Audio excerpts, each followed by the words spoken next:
to show you the details about the injure making machine. We have tested this machine for many times for our customers from many kinds of countries, and also show you the video of that. Now show you the details.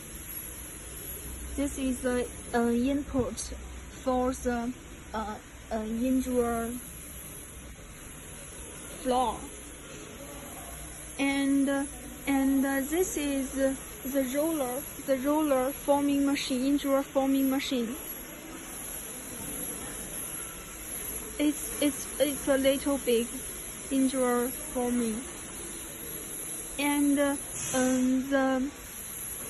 after the forming machine, it is the cooling conveyor. It will cooling down the temperature of the injure, the cooling conveyor. And now here is the accounting part to account the number of the injure, how many pieces you made. And this is another conveyor. You can get the finished injure about in this part.